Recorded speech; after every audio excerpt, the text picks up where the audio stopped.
कृष्ण कृपा हो तभी कृष्ण का नाम ले सकोगे। कृष्ण कृपा हो तभी कृष्ण का नाम ले सकोगे। अगर कृष्ण का नाम ले सको, हरि का नाम ले सको, तो समझो कृष्ण कृपा है।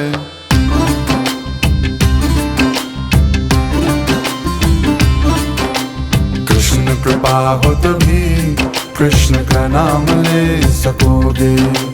कृष्ण कृपा हो तभी कृष्ण का नाम ले सकोगे।